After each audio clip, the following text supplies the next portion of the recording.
हरे कृष्णा परम जय दे श्री कृष्ण संकीर्तनम जय सरल गुरुदेव ஸ்ரீமத் பாகவதம் தசமஸ்கந்தம் கூடவே ஹரிவம்சத்தில் இருந்தும் சில கதைகள் பார்க்கிறோம். இப்போ பாரிஜாதம் பற்றி பார்க்கலாம். மகாராணி ருக்மிணி தேவி ஒரு வருஷ காலத்துக்கு ஒரு விரதம் இருந்தா. அதை பூர்த்தி செய்கிற போது பெரிய உற்சவம் கொண்டாடுறாங்க. அப்போ யாகங்கள் நடந்தது, பூஜைகள் நடந்தது, அந்தணர்களுக்கு தனி விருந்து உபச்சாரம், எல்லாருக்கும் பரிசு, இதெல்லாம் நடந்துகிட்டு இருக்கு. ஒரு உற்சவம் அப்படின்னாலே, விழா அப்படின்னாலே தானத்தில் தான் அதுக்கு பெருமை. அப்போ தேவரிஷி நாரதர் ஓயாம அடிக்கடி துவாரகா வந்து போறார். துவாரகாவும் துவாரகநாதனும் அவருக்கு பக்கத்து வீடு மாதிரி ஆயிடுச்சு. அங்கேயே சுத்திக்கிட்டு இருந்த மாதிரி இருந்தது. 16,100 அரண்மனைகள். இந்த விரத பூர்த்தி மகா உற்சவத்துக்கு அவரும் வந்திருந்தார். அப்போ கையில் ஒரு பாரிஜாத பூ வச்சிருந்தார். அதை கிருஷ்ணர்கிட்ட தந்து, உங்களுக்கு பிரியமானவளுக்கு இதை சூட்டுங்க அப்படின்னு சொல்லி கொடுத்தார். அப்போ பக்கத்தில் ருக்மிணி தேவி தான் இருக்கா. பகவானும் படக்குன்னு, இந்த உனக்கு விரத முடிவில் தேவரிஷியோடைய பிரசாதம் அப்படின்னு சொல்லி ருக்மிணிகிட்ட கொடுக்க, அவள் வாங்கி கண்களில் ஒத்திக்கிட்டு தலையில் சூடிக்கிட்டா. அப்போ நாரதர் அவகிட்ட, உலகமே வணங்கத்தக்கவளே, பதிவிரதையே, இந்த மலர் ரொம்ப தெய்வீகமானது. ஒரு ஆண்டு காலத்துக்கு அப்படியே வாடாமல் இருக்கும். இதை யார் பயன்படுத்துகிறாங்களோ அவங்க விருப்பத்துக்கு ஏற்ப அது மாறும். உஷ்ணம் வேணும்னா உஷ்ணம் தரும், குளிர்ச்சி வேணும்னா குளிர்ச்சி தரும். பாட்டு கேட்க பிரியப்பட்டால் பாட்டு அதுலேருந்து சத்தம் கேட்கும். இருட்டில் அதை ஒரு ஒளி, டார்ச் லைட் மாதிரி, தீபம் மாதிரியும் பயன்படுத்தலாம். இதை கொண்டு ஒளி பெறலாம். ஐஸ்வர்யம் தரும், புத்திர பாக்கியம் தரும், கெட்ட சிந்தனை வராது. எதை எவ்வளவு விரும்பினாலும் தந்தபடியே இருக்கும். இதை அணிபவருக்கு பிணி வராது, பசிதாகம் வராது, மூப்பு வராது. ஒரு வருஷம் ஆன பிறகு இந்த மலர் தானாகவே உங்ககிட்ட இருந்து மறைஞ்சிரும். அதோட மரம் எங்கே இருக்குதோ அந்த மரத்தில் போய் அது சேர்ந்துக்கிடும். பகவதி உமா, ரமா, தேவமாதா, அதிதி, இந்திரராணி, சசிதேவி, சாவித்ரி, அவங்கெல்லாம் அந்த மலரை தினமும் சூடுறாங்க. தேவர்களின் ஒரு நாள் மனுஷருக்குங்கிறது ஓராண்டு காலம். அவங்களுக்கு இந்த பூ ஒரு நாள் தான். மனுஷனுக்கோ உலகத்தில், இந்த பூ உலகத்தில் ஓராண்டு காலத்துக்கு இருக்கும் அப்படின்னு சொல்லி இந்த மலருடைய பெருமையை எடுத்து சொன்னார். அப்போ சும்மா இருக்காம, இந்த மலருக்கு எல்லாரையும் விட கிருஷ்ணருக்கு யார் அன்புக்கு பாத்திரப்பட்டாங்களோ அவங்க தான் அணியணும் அப்படிங்கிறதுனால தான் இங்கே கொண்டு வந்தேன், உனக்கும் கிடைச்சிருக்கு அப்படின்னு பெருமையாக சொன்னார். கிருஷ்ணரும் அதை பார்த்து சந்தோஷமாக ரசிக்கிறார் அந்த வார்த்தையை. நாரதுடைய இந்த கடைசி வார்த்தை வேற ஒரு ரூபம் எடுக்க ஆரம்பிச்சது. பணிப்பெண்கள், மற்ற மகாராணிகள் அவங்கெல்லாம் சந்தோஷமாக எடுத்துக்கிட்டாங்க. ருக்மிணியை புகழ்ந்தாங்க. கொடுத்து வச்சவா, நல்ல புஷ்பம் கிடச்சிருக்குன்னு பாராட்டுறாங்க. ஆனால் சத்தியமாவுடைய தோழிகள் இந்த செய்தியை அவங்களும் பாமா கிட்ட உற்சாகத்தோடு தான் சொன்னாங்க. அவளுக்கு தன்மானத்தால் இதை பொறுத்துக்க முடியலை. கோபத்தை குறிக்கும்படியான உடுப்புகளை அணிஞ்சிக்கிட்டு கோப மாளிகைன்னு ஒன்று உண்டு, அங்கே போய் உட்கார்ந்துட்டா. வெள்ளை உடுப்பு, வெள்ளை முக்காடு, அணிகலன் எதுவும் அணியலை. தலைமுடிய ஒரே பின்னலாக பின்னிக்கிட்டா. இந்த அரசர்கள் மரபுல மனைவிக்கு கோபம் வந்தால் வேலைக்காரங்க முன்னாடி காட்ட முடியாது அப்படிங்கிறதுனால தனியாக ஒரு கட்டடம் இருக்கும், கோப மாளிகைன்னு பேர். அங்கே போயிட்டு அவங்க வருத்தத்தோடு இருப்பாங்க. கணவர்கிட்ட கோபம் வந்தாச்சுன்னா அங்கே போயிடுவாங்க. ராணி கணவனை தவிர வேற யாரும் அந்த மாளிகைக்குள்ளே போகக்கூடாது. அங்கே நடக்கிறது வெளியவும் எந்த காரணத்து கொண்டும் தெரியாது. அப்போ சத்தியமாமுடைய தோழிகள் கிருஷ்ணர்கிட்ட உங்கள் ராணி பாமா கோப மாளிகைக்குள்ளே போயிட்டா அப்படின்னு சொன்னதும், நாரதரை கவனிச்சிக்க அப்படின்னு பிரதிம்னாட்ட சொல்லிட்டு கோப மாளிகையை நோக்கி கிருஷ்ணர் போகிறார். அங்கே பாமா பாம்பு மாதிரி பெருசாக மூச்சு விட்டுக்கிட்டு இருக்கா.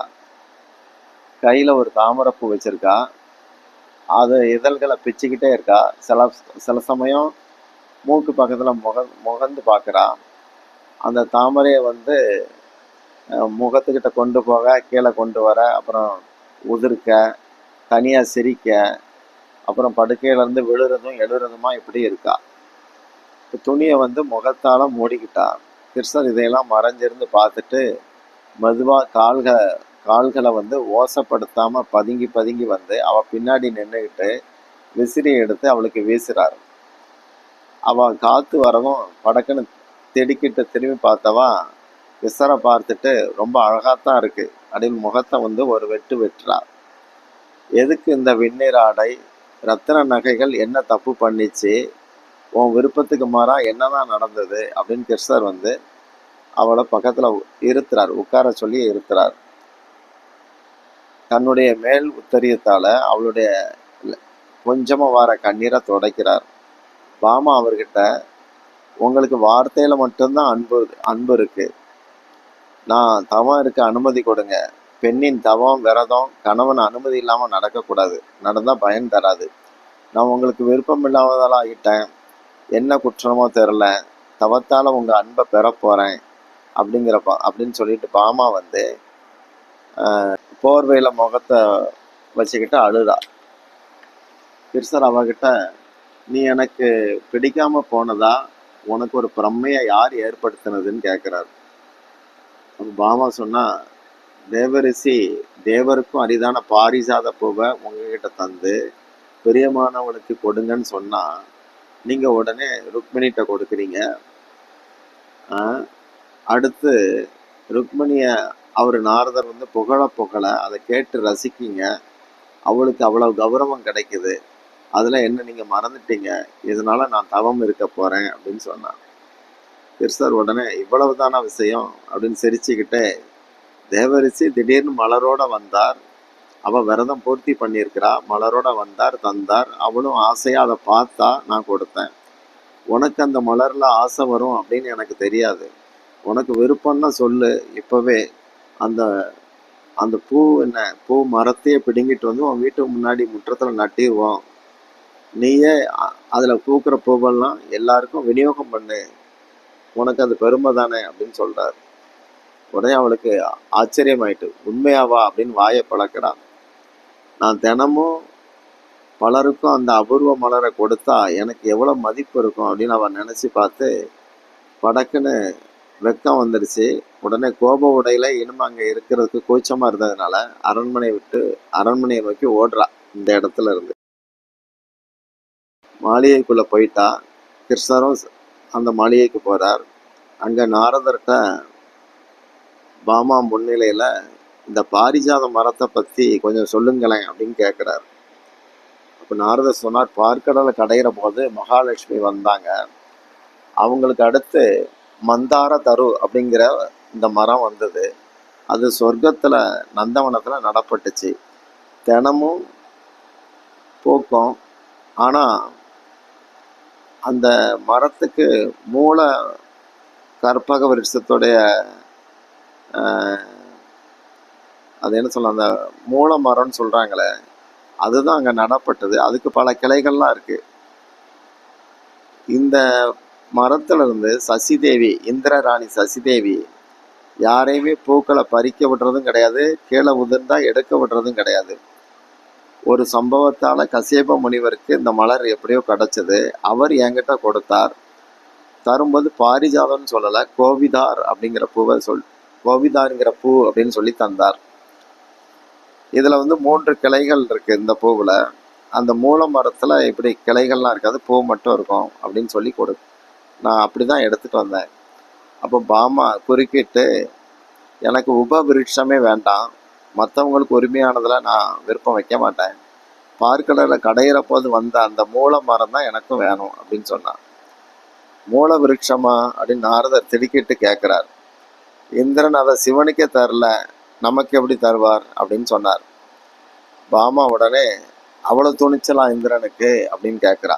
இப்போ நாரதர் சொன்னார், நானும் இந்திரனும் தான் இப்போ ஒன்று போல் வந்துக்கிட்டு இருந்தோம், வர்ற வழியில் கைலாயத்துக்கு போனோம், அப்போ பாரிஜாதத்தில் உமாவுக்கும் ஒரு கண்ணு, அதனால இந்திரன் வந்து சிவனார்கிட்ட அவர் காலை பிடிச்சு விழுந்து வணங்கி, தேவரீர் இந்த பாரிஜாத மரம் சசி தேவிக்கு ரொம்ப பிடிச்சு போனதுனால அவளுக்கு விளையாட்டுக்கு அந்த மரம் அங்கே இருக்கட்டும், இது என்னைக்கும் அங்கே இருக்கணும், அது மாதிரி அருள் புரியுங்களேன் அப்படின்னு காலை பிடிச்சி வேண்டினான். சிவனும் அப்படியே ஆகட்டும்னுட்டார்.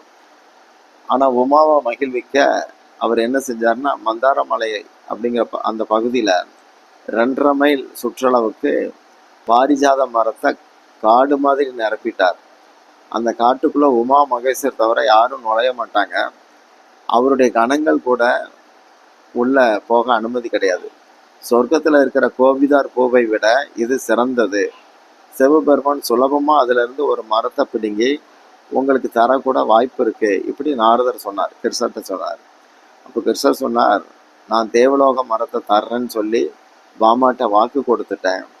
நீர் உடனே இந்திரன்ட்ட போயிட்டு இந்த விஷயத்தெல்லாம் சொல்லுங்க, மரத்துக்காக நான் வருவேன், மறுத்தா பலவந்தமாக எடுத்துட்டு போவேன், இது என்னுடைய தீர்மானமான விஷயம் அப்படின்னு சொல்லி அனுப்புகிறார். நாரத அப்போவே சொர்க்கத்துக்கு போனார். இந்திரன்ட்ட போயிட்டு இதை சொல்ல, அவன் தேவரீர் என்ன மன்னிங்க, தேவலோகம் இந்த அமராவதி நகருக்குன்னு சில ஒழுங்குமுறைகள் இருக்கு, அதை தலைவனான நான் கூட மீற மாட்டேன். பூ உலகத்தில் ஒரு பெண்ணை திருப்திப்படுத்த சொர்க்கலோக மக்களை வருத்துறதுங்கிறது நல்ல காரியம் கிடையாது. மனித இனம் சூட்டும் பூ கிடையாது இது. அப்படி அவங்க அணிஞ்சா கூட இந்திரலோகத்துக்கு அப்புறம் என்ன மதிப்பு இருக்கு? இந்த விஷயத்துல கிருஷ்ணர் வீண் பிடிவாதம் பண்ணாமல் இருக்கிறது தான் அவருக்கு நல்லது அப்படின்னு சொன்னான். அப்போ நாரதர், ஒருவேளை கிருஷ்ணர் பலவந்தமா மரத்தை எடுத்தா என்ன செய்வேன் அப்படின்னு கேட்க, ஏற்கனவே கிருஷ்ணர் என்கிட்ட மோதி இருக்கிறார், பிருந்தாவனத்தில் என் பூஜையை தடுத்து நிறுத்தினார், எனக்கு அதனால் அவமானம் வந்துச்சு. எனக்கு பிடிச்ச காடு காண்டீப வனம், அந்த வனத்துக்கும் அக்னியை வர சொல்லி பொசுக்கிட்டார். போர் தான் அவருக்கு பிடிச்சிருக்கு அப்படின்னாச்சுன்னா நானும் போருக்கு தயார். ஆனால் பாரிஜாதம் சொர்க்கத்துக்குள்ளது, அதை மாற்ற முடியாது. அவர் சர்வேஸ்வரன் தான், ஆனால் ஒரு அல்ப பொருளுக்காக என்கிட்ட அவர் கோபிக்கிறது முறை கிடையாது அப்படின்னு சொன்னான். அப்போ தேவரிஷி அங்கேருந்து துவாரகைக்கு கிளம்புறார், செய்தியை சொல்ல கிளம்பிட்டார். கிருஷ்ணர் நாரதர்கிட்ட சொல்றார், என்னுடைய சங்கல்பம் பொய்யாகாது அப்படின்னு உறுதிப்பட சொல்லிட்டார். தேவரிஷி அங்கே இந்திரன்றது கிளம்பும்போது இந்திரனுக்கு ஒரு பயம் வந்துச்சு. குருக்கிட்ட ஓடி போய் சொன்னான் நடந்ததெல்லாம். குரு சொன்னார், பிரஜாபதி, நீ என்கிட்ட கலக்காம துர்நீதியாவே வாழ்ந்துக்கிட்டு இருக்க, என்ன சொன்னாலும் கேட்க மாட்டேங்கிறேன்னு கண்டிக்கிறார். இது விஷயமா பேசுறதுக்கு நான் கசியப முனிவரை பார்க்குறேன் அப்படின்னு சொல்லி கசியபரை பார்க்க போனார் குருநாதர். கசியபரோ, கிருஷ்ண சங்கல்பம் யாராலும் தடுக்கப்பட முடியாது, வர வர என் மூத்த புதல்வன் இந்திரன் அடக்கம் இல்லாமல் போயிட்டான் அப்படின்னு சொல்லி வருத்தப்பட்டார். இப்போ கூட தேவசர்மா அப்படிங்கிற அந்தனருடைய மனைவிட்ட போய் ஏதோ சேட்டை பண்ணியிருக்கான், அவர் இவனை தரித்தனா போன்னு சபிச்சிட்டாரு. அதுக்காகத்தான் சிவனை நோக்கி நான் இப்போ அதை தடுக்கிறதுக்காக தவம் இருந்துக்கிட்டு இருக்கிறேன் அப்படின்னு கசியபர் சொல்றார். வெட்கம் காரணமா அந்த விஷயத்த குரு கிட்ட அவன் மறைச்சிட்டான் இந்திரன். தேவகுரு இப்போ இங்க இருந்து திரும்புறார், அமராவதியில இருந்து திரும்புறார். கசியபர் தியானத்தில் ஆழ்ந்திருக்கிறார். இப்படியாக பாரிஜாத விஷயம் ஆரம்பமாகுது. நாளைக்கு பூர்த்தியாகும். ஹரே கிருஷ்ணா.